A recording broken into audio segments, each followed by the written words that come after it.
Welcome to another episode of Unconditioned Mind. Unconditioned Mind is a project of Awakened Global, which is a movement that seeks to contribute towards gender and racial inequality.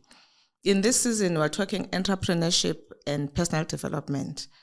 People have been asking for this, and now I've listened. We have an exciting guest here today, Veli Mcobothi, who's a friend of my son. I'm really excited about our conversation today. So, Veli, if you can just start by introducing yourself, just briefly telling us where you are, and then we'll delve into your career journey broadly. Yeah, Mama. So thank you for having me here, as family, and also as my senior in the profession. I'm very excited about this. I don't do this often, but when you asked me, I said this is the right person to talk to about this because you care. So I'm the CEO of Cinga Capital. I founded the company after a long career at Investec within the investment banking environment. I genuinely had the feeling that we can also do this. So I worked for what used to be a small investment bank, which became a big international investment bank. And I genuinely believe we can do it. And I thought I'll start from bottom, and build this with a team. I've been on this journey now for 13 years.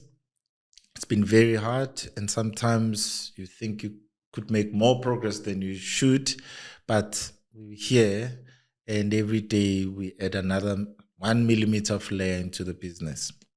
Okay, but let's start from the beginning, and maybe you can start also by just telling us what your qualifications are. Young people, have to aspire to something, and just take us back to those early days after you qualified, and where did you start, and what was that like? Because as a young person entering the corporate world, it's a completely different experience. Take us there. Yes, ma'am. So I'm from Pietermaritzburg. I was able to convince Unilever to give me sponsorship. I actually didn't qualify. Studied at Natal University. I also didn't know that I could become a chartered accountant. I remember Professor Vicario saying, you'll never be a CA. So I'm a chartered accountant, despite all of this. I did my training at Investec because I really was bad at auditing. So when the opportunity opened up for non-auditing type of chartered accountant, I was so happy because I like management, accounting, cost accounting, and finance way more than anything else I've ever done. Even today, I still bother my clients about costing and the impact on pricing. So I'm a CA. I got very lucky. I've always wondered where I ranked in the world in terms of people my age at the time. Investec Bank took me to Harvard to do a 6 months kind of mini MBA. It was an amazing experience from understanding, my knowledge of business and finance benchmarked with people from China, from US, from everywhere. And I came back feeling very confident about my abilities in, benchmark to the world. So I'll add that as a qualification in a more significant one. Mm-hmm. So yeah, the CA with that called PLD qualification. Okay. Oh, wow. That's exciting. So you then trained with Investec and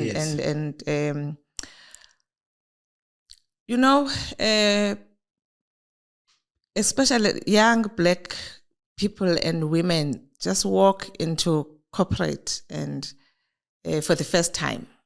How did you navigate that space? What was that like? And how did you position yourself to progress? Yeah.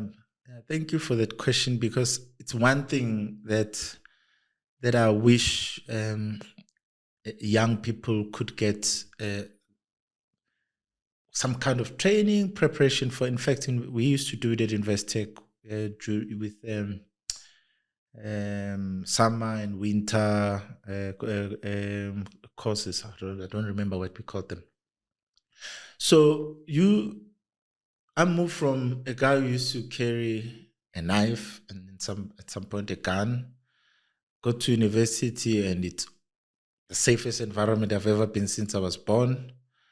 And then you get used to that, and then 3-4 years later, you're now in an environment where You have to wake up every day, wear a suit. You have to speak in a certain way. You have to prepare work in a certain way. That's relatively easy compared to the culture part. The culture part is what was really difficult, where the things you care about, you begin to see how much they don't matter because your culture is not the dominant corporate culture. So, the way people talk, the social interactions. So this is sometimes embarrassing to me. I came into the corporate world not a drinker. I didn't drink. I was a 22-year-old who didn't drink. 21st year, I didn't drink. But the investment banking culture is such an alcohol culture. I end up being a drinker. I think age 24, I started drinking. And when I look back, I wanted to assimilate. I wanted to be one of the boys because I could see if you don't assimilate, if you're not part of the social and the structure of the organization, you won't go anywhere. So for me, one of the toughest things was the assimilation part. Now, you get older and then you realize that you didn't need that. In fact, what you needed was to be yourself. But because it's a new environment, it's like a high school or a boarding school where you come in and you want to kind of be part of it. And therefore, you let go some of yourself so that you can fit in. That was difficult. Wow. I always say in my talks that we walk into these environments, there's a certain stereotype of a Black person that they have, and you read the situation very quickly, as you did, that if I bring my true self here, I'm not going to make it. So you have to sort of abandon your true self and bring out someone else who is not your authentic self so that you can fit in. And at the end of the day, we sort of die a little. We may survive, we may even be accepted and progress, because unfortunately, as human beings, we want acceptance. We yearn for acceptance. So most of the people are willing to do that. And I always ask myself that, how can you reach your full potential when you are spending so much energy trying to be someone else?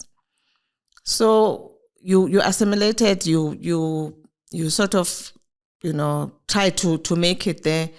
Just give us like more color now in terms of how did you survive then? How did you make it in that kind of environment and still, progress to the levels that you progress? I don't know how far you went within Investec.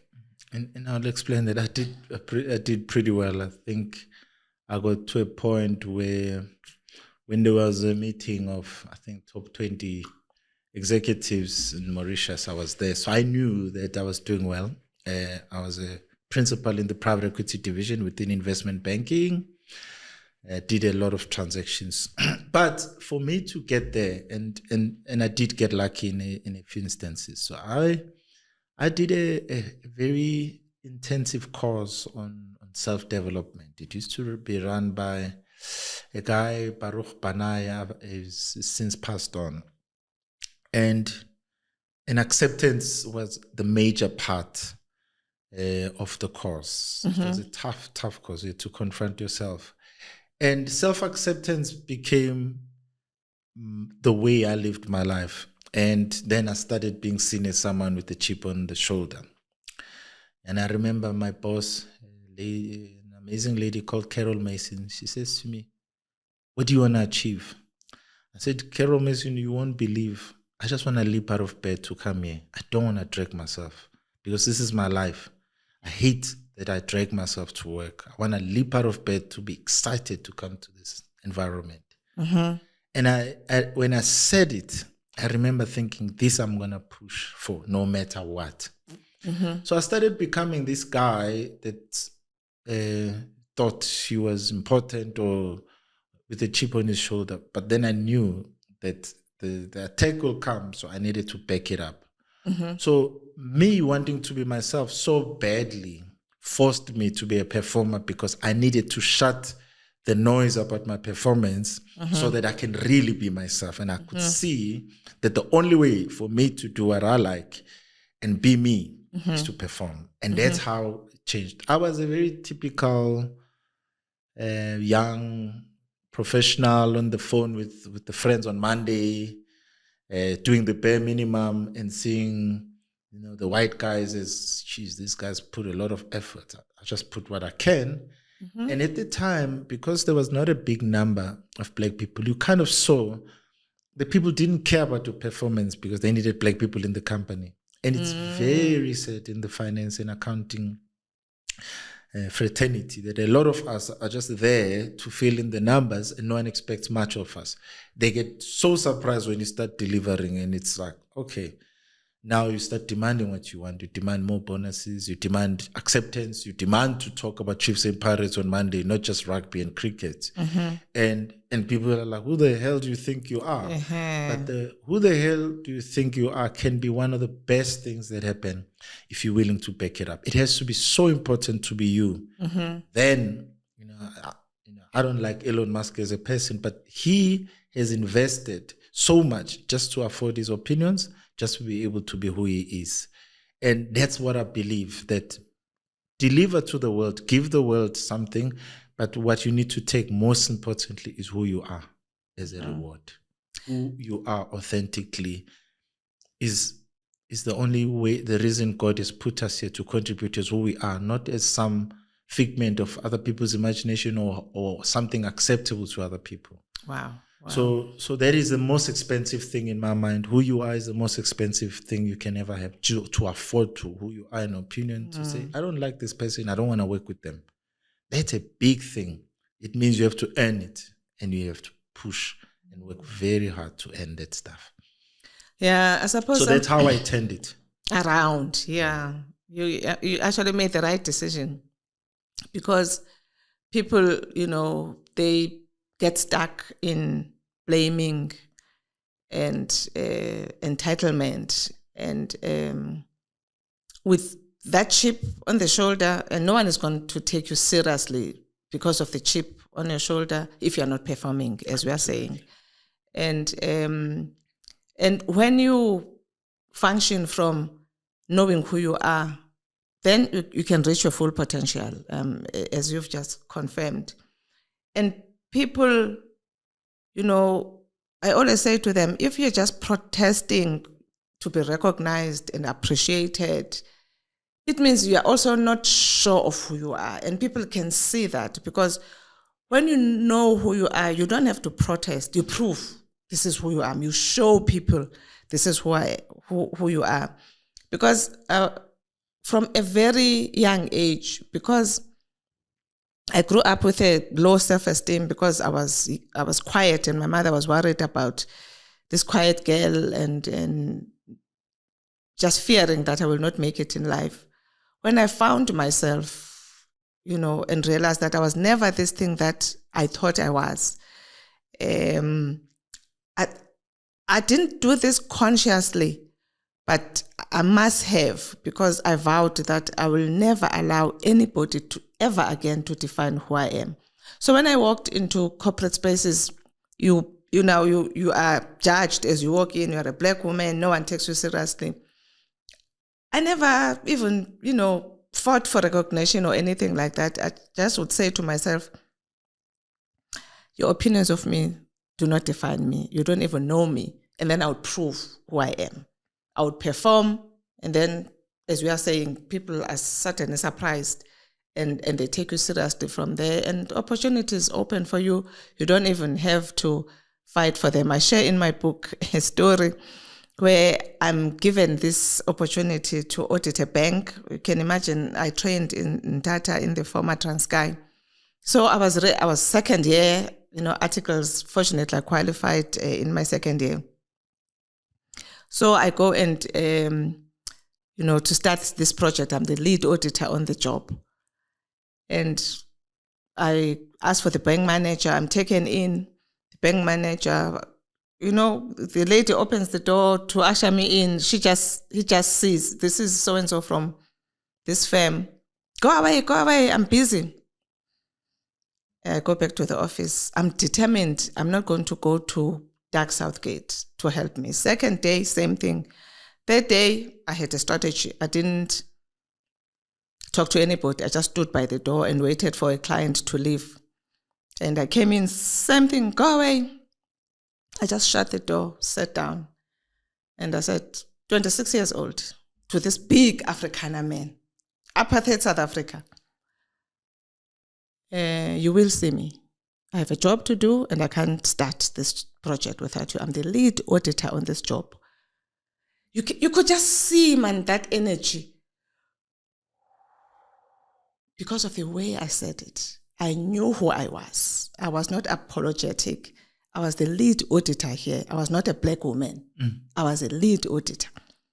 And from there, we just had a conversation. What do you need? This is what I need you to introduce me, blah, blah, blah. Okay, did that. We, developed a very great relationship with that banker. When you're doing articles, I was getting these overdrafts, able to take more data on holiday. So I always say to people, when you do it from knowing who you are, people recognize it. But if you're protesting to be recognized, to be appreciated, no one is going to take you seriously. They know you don't know who you are.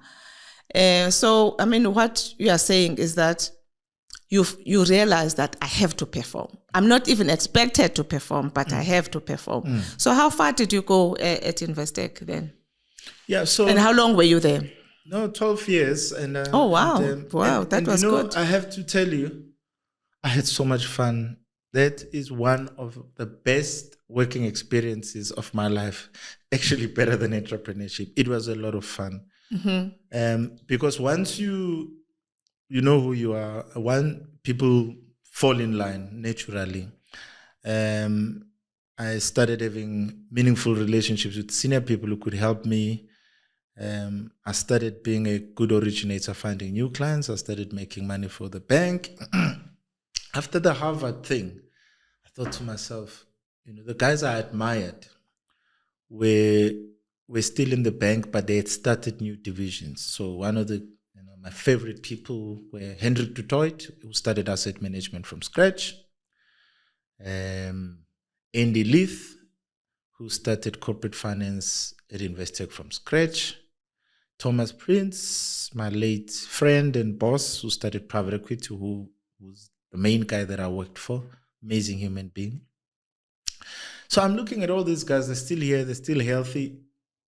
They started businesses with the revenue line. Now, when you listen to people talk about black people in the economy and their role in the economy as takers in the economy, or even in the bank where, you're not bringing revenue, you're just part of, any division. I said, I want to be the first black guy to build a new business within Investec with its own revenue and expenses. I went and presented the business plan to the Exco in Mauritius, and it was approved. So we started Investec Bank Africa, for the rest of Africa. So asset management already had the business that focused on the rest of Africa, raised money, and it was an extension of the fund management. It was 2006, 2007 where I saw an opportunity of a growing opportunity for the bank in the rest of Africa, because our clients were moving there. Shoprite, Checkers, PPCs, and others we're moving at a high rate. I said, let's just follow our clients. We don't even have to know these countries that well. We know the ones we like, the ones that are peaceful, the ones that will pay you back, etc. But our clients have done a lot of work in getting into these countries. Let's just follow them and provide the services that was approved. So that's how far I went.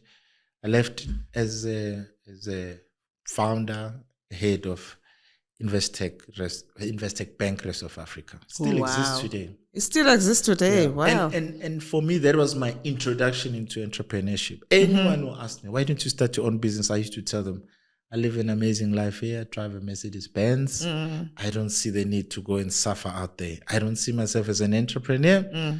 But then there was this growing concept, growing buzzword of entrepreneurship. And when I went to Harvard, people were talking about it. And that's when the first thing I wanted to do when I came back, I wrote the business plan while I was in the US. So I want to start this division. And I was talking to a lot of people excited about the rest of Africa and using South Africa as a platform, like as a Dubai or as a Hong Kong of Africa. You know, one of the sad things about it is that it was actually a lot more about liquidity in the US markets. The interest rates were so low, there was so much money, people were looking for risk everywhere. In the end, my thesis about the rest of Africa growing at that rate was not correct. Looking back, this continent went back to its normal ways. Yeah. Very sad. Very, very sad. However, the division still exists. It focuses a lot on financing aeroplanes because they're easy to repossess and vessels. Okay. And from time to time, you get a good energy project covered by government with guarantees or financed by other people, and then it's PPP. So it still kind of works, but not in the way I thought it will explode. Yeah. So before we leave Investec, just talk to us about mentorship, because people struggle with this whole thing of mentorship. We can't find mentors. How do I find a mentor? How did you go about identifying mentors and positioning yourself for mentorships within Investec? Yeah. Again, it's so easy to talk negatively about corporates because it is a tough environment for us to grow up in the townships, etc. But I did. So I spoke negatively about assimilation, but there are some positives. So when I joined private equity, it was my dream career. Now I'm here, and it's a small team. I think it was like 7 of us. These guys are much older than me. So 2 of them loved the bush, like they used to talk about animals, have animal pictures. The same 2 also loved running. I didn't care about running. I had absolutely no interest in running. The others were just mates that I could chill with, drink with. But the guys that I wanted to learn from because of their experience with these 2 runners and 2 bush babies. So I started learning a little bit about the bush, and I found out I used to have chickens and stuff at home. I found out how interested I was in animals, actually, animal behavior. This one, I like the cheetah. Cheetah eats only what it kills. It's a symbol of Inga Capital, our company. It eats what it kills. It's fast.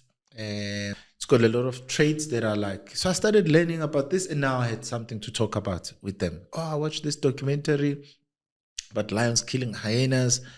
Now, all of a sudden, we become close. Now, when they find interesting things about animals, they knew I was interested. So we had something to talk about. Then I said, then I went to one of them. I said, you guys run, and I'm getting fatter. Where do I get the shoes? The guy was so excited. Let's go to the sweatshop. Get to the sweatshop.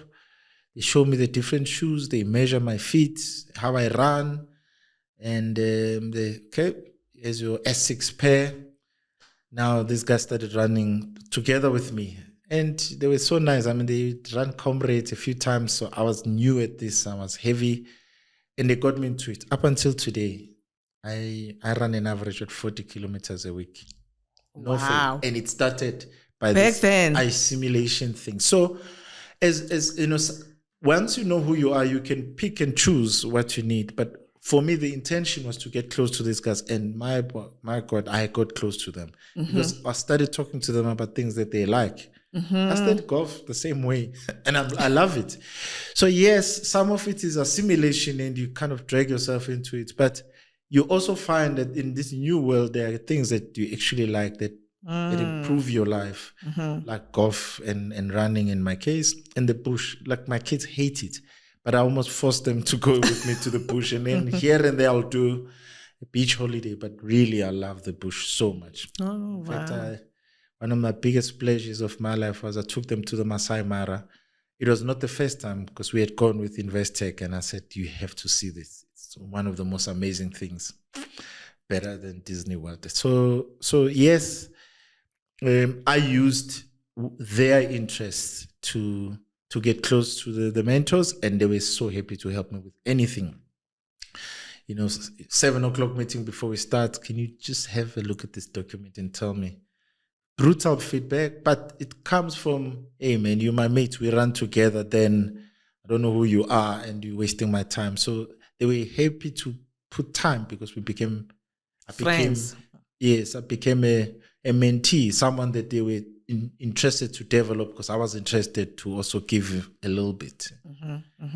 So yes, and I became a good mentor because of them, because I realized that you have to be so brutal at the beginning so that you know whether this person really wants to do this, or they're just doing it as maybe when we meet, these guys are going to be soft. No.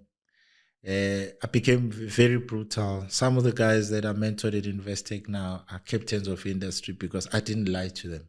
The only road is terrible work. The work that no one wants to do? As Black people, we don't volunteer for that, because we think we're going to do this work, you're going to be relegated into doing admin, and your career won't progress. You do this rubbish work, and it blocks you, and it brand whatever. And those fears are founded in truth, to be honest. But what I learned about terrible work is that when people know that you volunteer for difficult work or terrible work, you become useful. So everyone now, you create your own power. When you demand other things, it's easier to say, hey man, I did the agreements for this thing, and I checked the agreement, which was 200 pages in detail. I want to get involved with this transaction because I actually am worried about this clause and this clause. So you have an in now, because you're willing to do the work that no one else wanted to do. I value terrible work for that reason, because there's always margin. There's something to be gained in work that no one wants to do. Yes. If you find ways of doing work that no one wants to do with an objective to do the work you really want to do, that path is a terrible path, but at the end of it, remember also, you don't have fear of bad work after that. You're so used to it. Everyone is like, oh, don't get me involved in there. You're like, bring it on. It's okay. I'll do it. So now I've become so good at reading agreements. I'm not a lawyer, but my team knows if there's an agreement, they won't send it out until I've checked it. And I read it like a lawyer. I read what could go wrong, kind of thing. So that's another thing that assisted me in now getting the juicier stuff, earning the right to go out and say I'm looking for clients, because everyone knew that I'm not scared of doing the registering company for VAT, doing those long forms. So we've bought a new business. So almost every time we bought a new business, it needed a new co-registering and doing that. No one wanted to do that. I'd volunteer and say, I'll do it.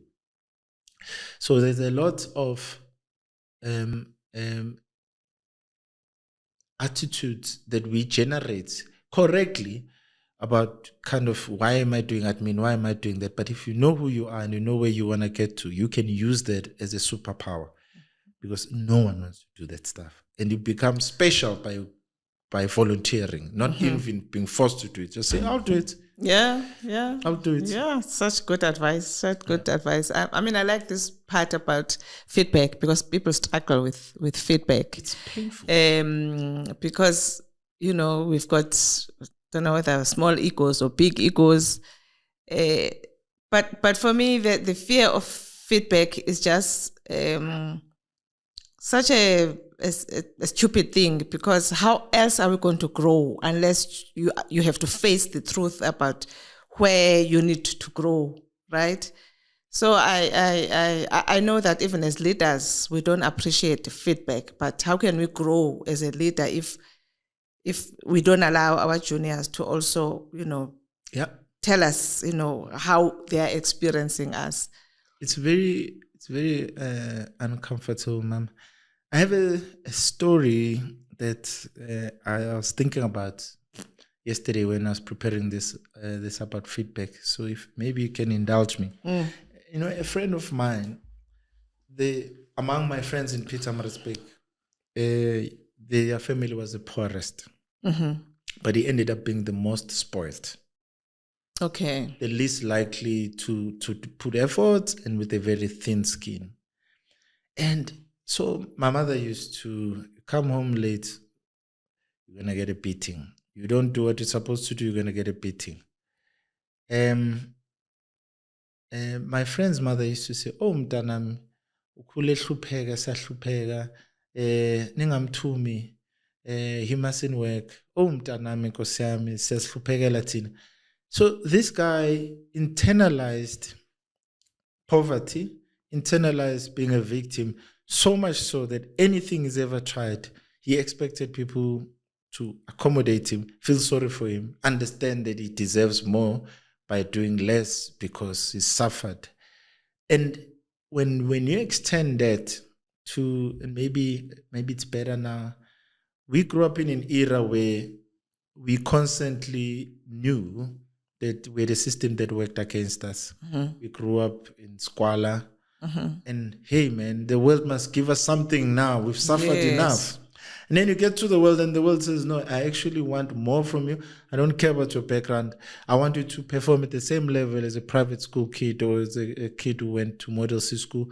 You went on tough, find a way. So the jump from feeling sorry for yourself, the jump from I've suffered so much, I'm a CA now, so surely things must start happening. I've hired CAs who still have the same attitude. Now I have to say, this is the beginning of hard work. You think you've been working hard, this is actually the beginning. So some of what we've learned, what's been taught, and the policy to empower us and to help us progress has given the impression that when you've qualified or when you've showed up, you've done enough. But the world is saying, no. Yeah. We need way more from you. So every day I had to keep reminding myself that I cannot see myself as less than these Jewish kids, these private school kids. I have to compete with them. I need to get to a level where I can beat them, never mind being equal. I need to do better than them. And a lot of them are beat in the marketplace, in the job. It is such an unfair jump, but it's the jump we have to make. Otherwise, we won't make anything of ourselves. We'll just be ordinary and average and disposable. I used to tell these guys that I want to learn enough to start my own business so that you don't believe that I earn a living just because someone built this business and now I'm demanding. I'll build my own for people that when they come through the door, it's also home for them. Yes. They also feel that they get 10 out of 10 at the door and they can work themselves out to 1 out of 10 and I'll fire them, and I do. But the world still requires us to operate at the world level. Yes. Even though we grew up that tough, but the requirement is still exactly there. There's no adjustment. Yeah. To say, oh, for poverty and growing up tough, mental illness and whatever, we're going to give you a discount. There's no discount. So what are you going to do? God has given you a life this much. You're going to spend it saying, you know what, I grew up tough, I'm tired, I can't do more. Or I'm going to ride it and put as much effort, despite all the pain, despite all the mental illness that comes from growing up with gunshots every night, I still have to perform as if I grew up in suburbs. Yeah. That's unfortunately who we have to be. Yeah. Yeah. If we are going to make it. Yes. Yeah.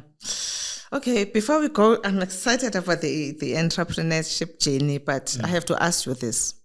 You know, as women, we're always asked about how did you manage balance between, career and family?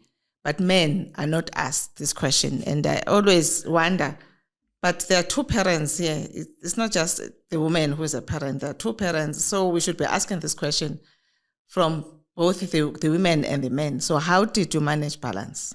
Family, yeah. Yes. So I joined this investment banking business, and it wants your soul. It's not just a job where you can switch on and off.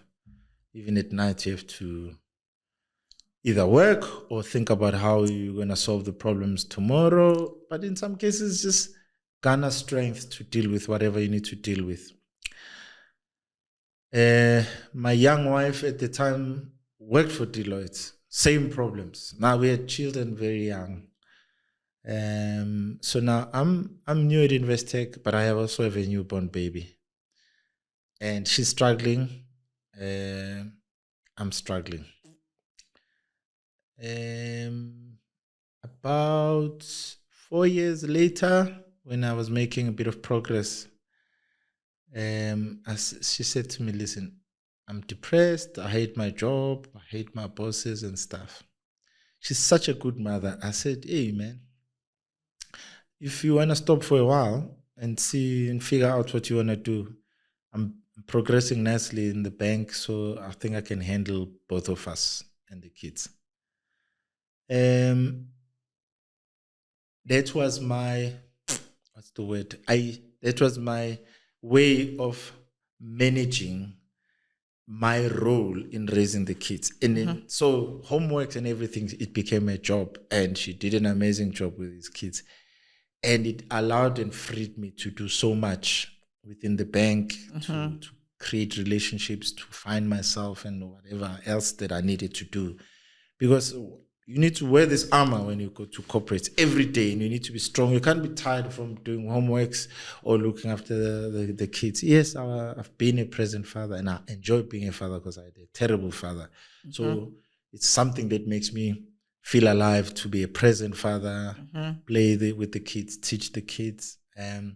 But there's admin that goes with the kids, the drop-offs, the picking up, the homework, and so that was, to balance those two was impossible for me. And then I got Xoli to help me with that. Okay. So it worked out well for me. Okay. All right. Let's go to the journey now. You leave Investec, you go on your own. How was that like? This is one of my favorite stories. So I worked for a bank within the investment banking division, but the division that's got money. So within investment banking, you can either be an advisor, so you're looking for money from clients, or you're an investor, you're giving them money. Now, when you're giving them money, you can just sit and wait. Calls will come, the people will come. You don't need to do anything. They'll come.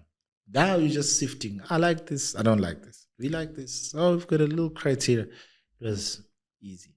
Everyone wants to take you out to golf. Everyone wants to take you out to whatever. Your phone rings every day. Everyone is so friendly to you. Oh, yeah, this guy from Investec in the private equity. Everyone's funding. There's the man. Slowly, you start internalizing that, and you think you're such an important and a popular and whatever. People will ask for advice, but in the end, you realize that no, you just want a relationship. So I decide, okay, I'm out. I'm going to start my own business. I remember this one particular private equity guy from an international firm that we used to co-fund deals with. He calls me. He says, hey, man, we want to do this deal. Citric Soda Company. When I do this deal now, I said, oh, I'm sorry, I'm no longer at Investec. He says, oh, so this guy used to come to my house. I used to braai and cook on Sundays. He used to come play with my kids. It really seemed like this was a friend. He says, oh, so who should I develop the relationship with now? I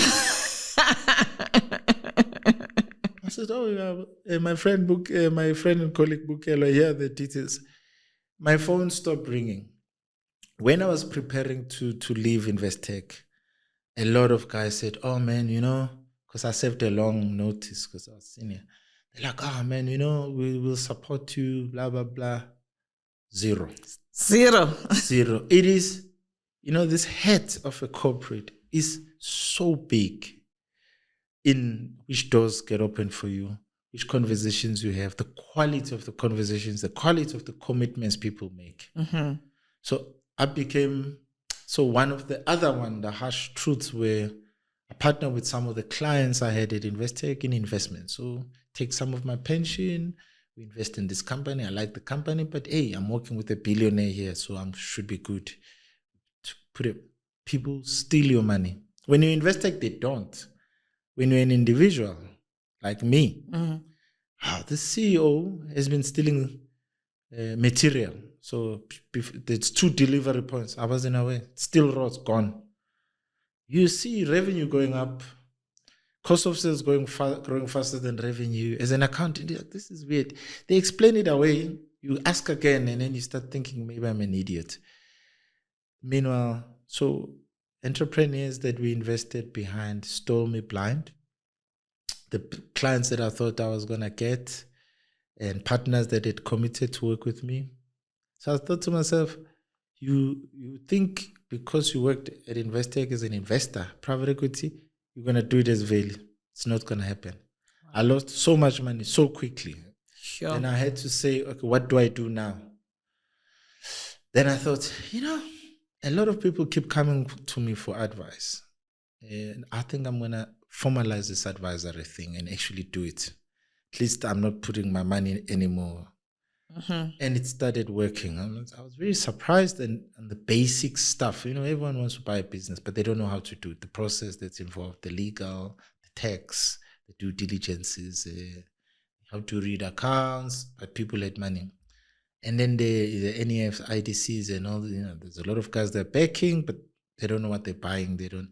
So it started slowly growing. And you know what? You won't believe this. People say a lot of bad things about black business. I have bad things to say as well. But I got a lot of support from people I didn't know. Wow.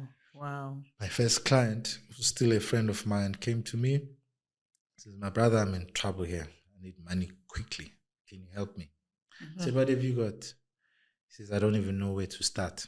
Started with the business plan, forecasting, whatever, things that come very naturally to me. And he paid. I got my first fee and I started realizing that, I can make a business out of this thing. I didn't like advice. Corporate finance was just never my thing. I actually didn't like corporate financiers. I just saw them as people who make good pictures, but they know nothing about investments. Then I realized that the people I dealt with were financially astute. So they moved from this level up. But there are people who have an amazing opportunities. But the finance knowledge in this country is so bad that things that I believed were basics coming out of Investec were actually not. The first project I actually did was an off-balance sheet structure using GRAP 13, where you could, whether the asset is a lease, finance lease or an operating lease, and how to make sure that you can structure around that so that it's an operating lease and you don't put it on your balance sheet. Things have changed now. But the point is, I was operating at this level. The need was beneath that. So I needed to, one, be humble myself and be patient and understand what my clients needed and how basic it was. But it started being a business that started feeding me and allowed me to grow the team, which I think we're 14 now. Wow. Yeah, but so this advisory business has now grown, but the beginnings of it were so difficult. You do a lot of work, people are happy. You raise money for someone, they've got money in the bank, now they're not paying you. One mistake in corporate finance, one grammatic error, you did. And I thought, I now need the big guns. So when I was at Investec, there was a young man called Lloyd Hadebe, tall ex-football player, quiet, hardworking. So he worked for me for a few months when I was in private equity. I said to him, if I ever started a business, I'll come get you. And then he says, hey, bravo, Veli. And then we laughed it off. So when I realized that there's a need to assist businesses with finance, and now I've got a little bit of capacity to hire someone as expensive as him, I went to Investec to fetch him. And at the time, the CEO of Investec was so upset with me. He called me swearing at me. And when I called him, I said, remember the day when I said this? He says, yes. I said, this is the day. joining me. And he's been an incredible partner. 10 years younger than me. He hates sloppy work so much. So he's my quality controller. Once I've found the client, I don't worry that the client is going to be serviced the way. The team, we take people, some straight from university to become investment bankers because he teaches them. It's like a university. And he's passionate about it. It's harsh and very hard. But again, people don't like brutal feedback, but he's that guy. And that's exactly why I got him. So the journey was extremely painful. I went into this business debt-free, completely debt-free. Oh, wow. And then now working capital, salaries. Slowly, you get through your savings. Slowly, you then start telling the bank that, I know my house is paid up, but can I now draw from it? It's extremely painful personally. You don't sleep well at night because you're always calculating. Any entrepreneur who doesn't know their cash flow on a day by day or even day by day basis is not gonna make it. Let's just talk about cash flow, because people don't appreciate or understand the importance of cash flow. Because if you are not managing cash flow, we are not going to survive. I used to have a partner, a Greek guy at Mcobothi Inc., who was the guy who was really looking at cash flow. So he'd come into my office every day. Have you checked the cash flow? No. She used to call me, and have you checked the cash flow? I used to be so irritated by this, but I just realized, if you're not on top of your cash flow as an entrepreneur, you are not going to make it. Are you gone? And it's interesting because now I'm involved in boards of companies, but I'm involved in advising companies, and we've advised top 40 companies on the JSE. Or we've advised small businesses who are now big businesses, and they've been very loyal to us because we were willing to help them for free in some cases, because I know the journey. Yes. Their pain, I understand. And luckily, those people have been loyal to us, and they're still clients. We've hardly lost clients, and that's I'm proud of. But the shocks in the system, whether COVID, whether war, they can change things so quickly. So when cash flows, it's not only how much are these clients going to pay me by month end. It's also, if they don't pay, what is my plan B? If there's one thing, especially in South Africa, you need to be so close to your bank, because there's still a human being behind all the algorithms that says how much money should be lent to this company. And that human being may just be your saving grace. When COVID came, these guys were like, listen, you've never defaulted on anything. We're willing to, extend the loan, and on the things you owe us money, we'll freeze it. Of course, it was happening across the board, but yes, we got special favors because of our behavior. But that came because it should be more than covered. So, a lot of entrepreneurs will say, there was a time I couldn't pay salaries. That has never happened to me. Wow. 13 years in business, I've never not paid salaries because I prioritize that, including, I need to, as Veli, I need to have money packed aside in case something goes wrong. In case the bank changes its mind on the overdraft, there has to be a way of paying these guys. One of the toughest things is tax. Unless you sit with your accountant and you do the work, the taxman wants their money. Yes. If paying tax means you are liquidating, they don't mind. It's the scariest thing to say, but your revenue is me being alive. Why can't you keep me alive? They don't care. They don't. So you plan around all these things, and say there must always be more than enough money. And you run a consulting business. It gets very uncomfortable when you don't have 3 months worth of salaries in the bank and and rent. So it is it's not, you're not being a finance person. You don't need accounting knowledge.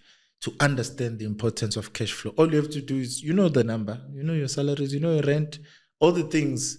And then you say, I must always have enough cash. Lazy balance sheet, whatever. No. When you're an entrepreneur, especially a black entrepreneur, plan A, B, C, D, E. Yeah. And you need to protect the people who work for you, because it's a big risk for people to jump, especially if the people are hire. I hire mostly chartered accountants. These people could, and I hire people who could work for these big banks. Yes. There's a vision, guys were on a mission, so they come through. But now if they ever go feel the fact, they feel a sense that this thing is not stable, I may not be paid next month, they will see it in the quality of the work, but you won't keep anyone. So it's fundamental. But I learned it the hard way. It's not one of those things you read in a book. You have to go through it. Yeah. You know, I want to go back to what you said in the beginning. I always say to people, when you go into business, you know, things may not work out, but you don't need to jump in at the first sign of trouble, right? And I love how when things were not working out according to your plan, you came with, we were flexible enough not to give up on your dream of being an entrepreneurship, but you came with an alternative revenue stream that kept you alive. Because when I went into practice, I hated auditing, so I didn't want to do auditing.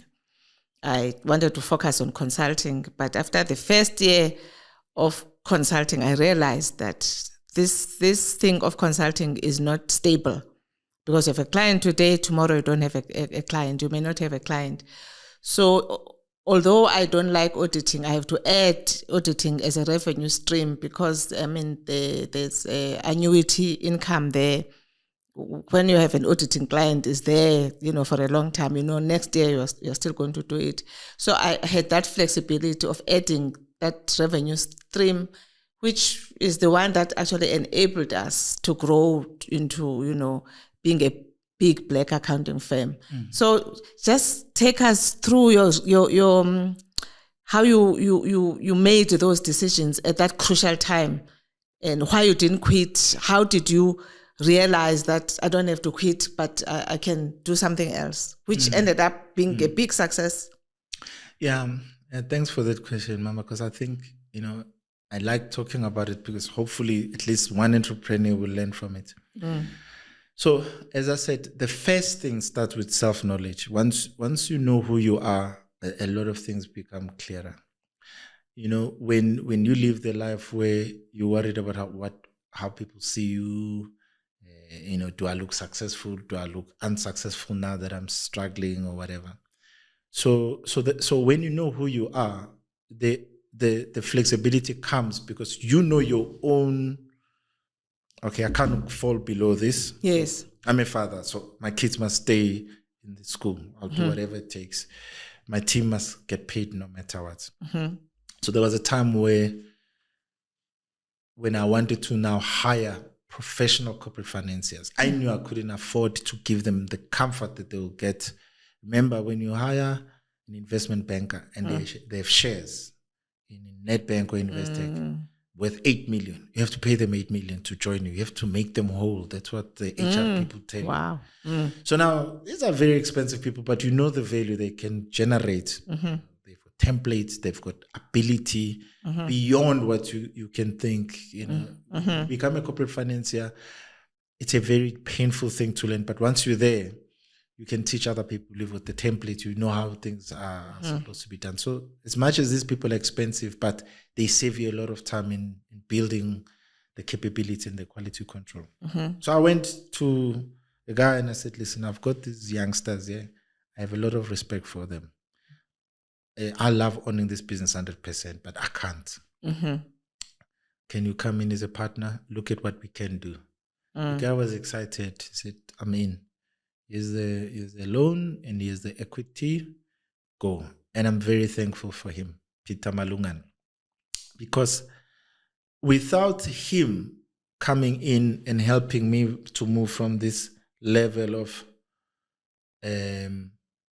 being self-employed to being an entrepreneur, because those two are very different. Yes. Self-employed, sit in your corner, do the work, take your kids to school, bring them back, attend netball, of course.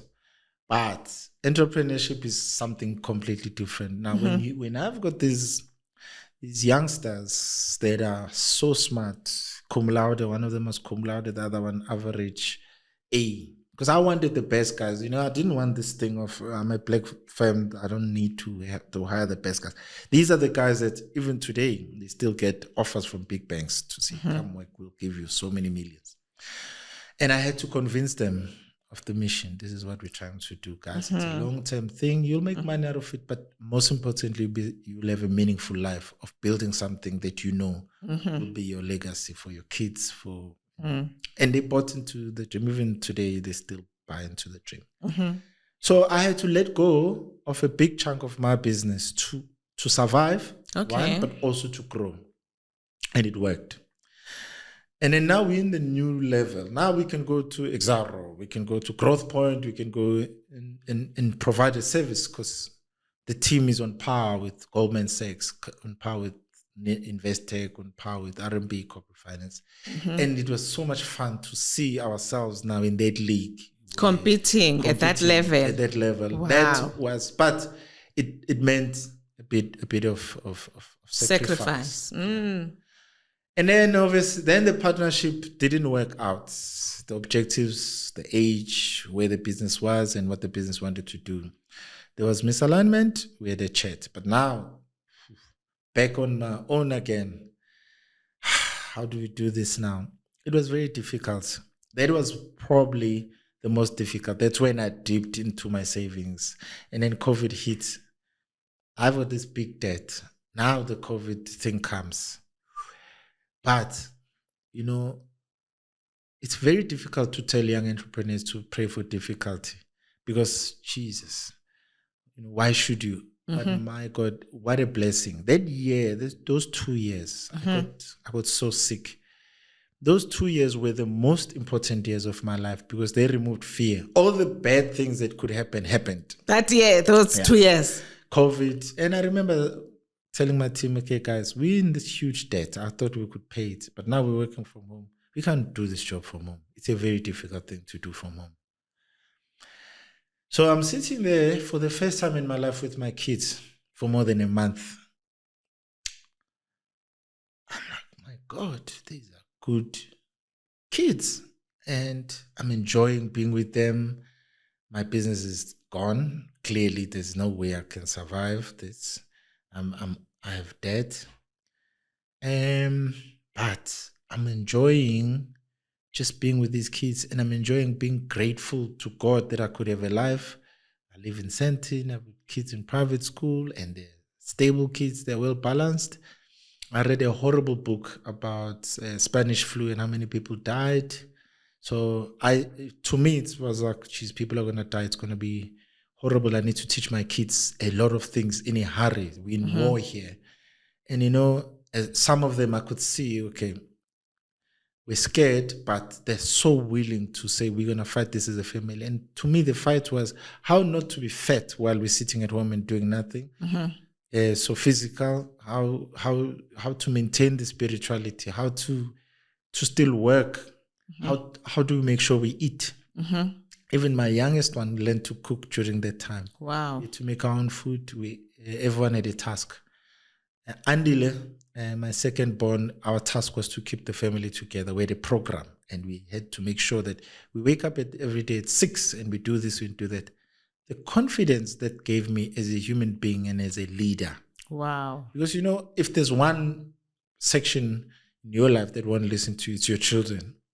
When you are able to get your children to do exactly what you said they must do consistently for a month, and lead the family into, let's survive this thing, whatever it is. That was powerful. And then I started making calls to clients. Oh, and then another important thing happened. A friend of mine, Mandla, called me. He says, stop sitting at home and sulking. People are working. Go get you're in finance, go get your thingy, your letter that allows you to roam around. and start working. I'm like, what do you mean? I think my business is gone. He says, there's no business that's gone yet. There's a need out there. In fact, people need you more.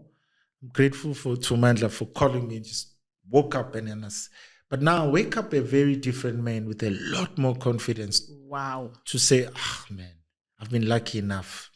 I can continue riding this luck. And interestingly, our best year was a post-COVID year. Ever. Ever. Wow. Because my clients were not resting. I was calling them every day. What can we do? We can do it online. I couldn't believe that you could sign important agreements online because it was not allowed before. If you remember, no one signed online. It was always physical. Sale agreement online. What the world? Now we can get in here. And it worked. It created an amazing base for the business, but also an amazing base of confidence to say we're here forever. If we can survive this, paid all our debts, debt-free, got back into it, started growing even more aggressively. Wow. So difficulty, if you are able to ride it and succeed, the confidence that comes is huge. You almost want to pray for difficulty because that's what toughens you up, but it removes the fear. What if? Well, the what if has just happened. Now, What are you going to do? Exactly. Yeah, you are running out of time. This conversation is just so good, but I'm just so happy you shared that because these are the things that entrepreneurs need to hear, that difficulty doesn't mean you must just succumb and give up your dream, because beyond that is actually the magic that you've been looking for all along. Yeah, people, as human beings, we don't want to go through difficulty, but look at what happened to you. As we close, what last words do you have for those young people who are looking up to you? What advice? You have to invest in knowing who you are. It's very uncomfortable because it opens up old wounds, trauma, whatever you may have gone through. You need to investigate it, write it down. This is what I've been through. I don't like this. Why don't I like this? I like this. Why do I like this? And when the more you investigate who you are, there are books that can guide you into it. Once you have a sense of who you are, especially what you're not willing to do, not even for money, then that shapes your tramlines and what you can operate around. And in things you hate, there's a lot of lesson. In things you like, there's also a lot of lesson, but mostly in things you hate, because you may find that you hate something what will make you a billionaire.